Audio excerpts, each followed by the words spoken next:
Sports fans, do not miss our top 50 NBA players breakdown.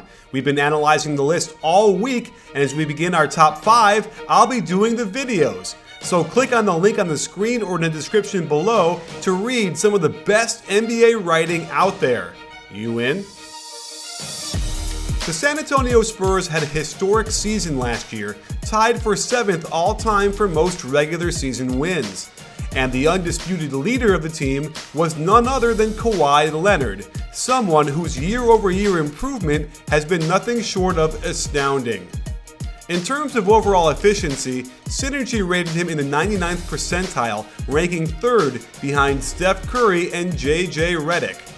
And he fits into the Spurs attack perfectly, spotting up almost a quarter of his possessions and utilizing the ball movement and kickouts to either rise up and shoot the three or attack on the catch and create something closer to the basket.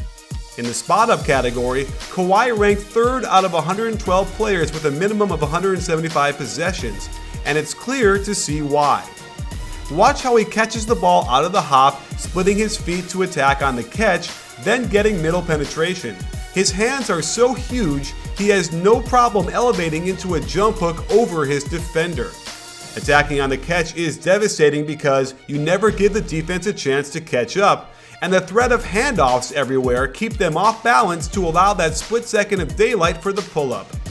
He has also mastered the attack out top, where he can shoot the curve along the three-point line, enticing his defender to help on the ball, and then utilize a jab step game to get into the mid-range, where he ranked 3rd in the league in pull-up percentage.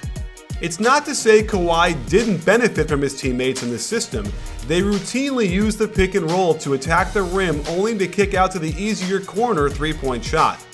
And it's his three-point shooting that made a huge jump to elite territory last year, finishing at 44% on 4 attempts per game. And you can see how comfortable he became as teams gave him more room, fearing his drive. There was a new level of aggression out of the spot-up as the team tried to give him more opportunities to attack with an open side of the floor, and he began to hunt for his shot more often. No longer was he shy in attempting a 4 or 5 foot dribble move while his teammates got out of the way to allow him to go to work. There was less of the beautiful game and more of the 90s isolation look to their offense as his polish became more and more evident with each made shot. And his footwork attacking the rim has always been impeccable, and I love this stretch off the left foot, altering the timing to get by his defender. As a result, we got more highlights along the lines of a Dr. J finish at the rim, and the Michael Jordan one-handed shot fake, jab step, rise up mid-range game. The next category Kawhi excelled in was the pick and roll as the ball handler, an action he upped considerably over the past few years and was equally elite in, ranking just behind Steph Curry. One reason his effective field goal percentage was so high was the use of the drag screen to get him open for early threes before the defense could get in position to pressure his shot. And if the defender was able to stay with him around that screen, he had newfound skills to get to the rack with his left and finish with a variety of unorthodox shots. They also utilized their staple zipper cut to get in ball screens out top after a little movement, and he showed that he is among the best at getting to the rim and finishing over the trees. On this zipper action, you can see how the game is slowed down for him, sizing up the defense before using his shoulders to get separation and hopping into another gorgeous mid-range. Kawhi didn't need to have the ball in his hands all the time to find the ball screen.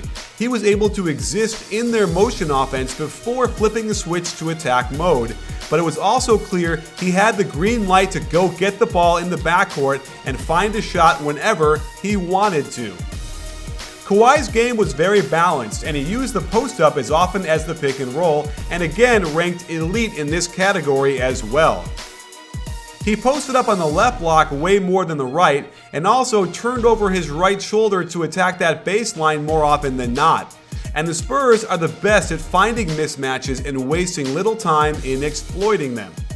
Kawhi has just about every shot out of the post you can imagine, including the nifty turnaround fadeaway that allows him to use his long arms to get it off. He's also had no problem facing up, And there's that turn back over the right shoulder again, something not easy to do without a very high release point and a slight fadeaway.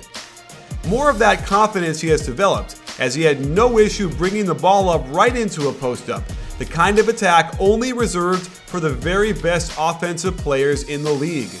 And when he attacked middle from that left block using his dominant right hand, it's hard to stop him with his subtle use of extension and timing to get by his defender for finger rolls and jump hooks. The right block was even more effective for Kawhi, as he could exploit the baseline spin and use his athleticism to finish.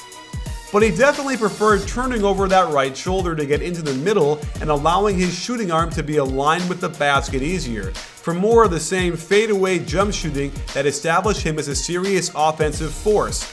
A shot he'll be able to go to as he gets older and loses a step. And lastly, Kawhi dramatically increased his isolations as the Spurs went away from supreme ball movement with the starters and got more isolation shots from Kawhi and LaMarcus Aldridge all season long. To me, this is where Kawhi established himself as a top 5 player and someone who should threaten for the top spot when you also factor in his defense. As one of the best wing defenders in the game today and someone who can aggressively and successfully create his own shot from all over the court, including 3-point shots, mid-range, and at the rim for highlight dunks, you have to put him in the conversation for best player in the NBA. Where once he would have deferred to the big three and not tried to force a shot, now he's the alpha dog on the team, and if he improves even a little bit from last year, the rest of the league had better watch out, for it will be the Kawhi Leonard show, and he'll be performing it deep into the playoffs.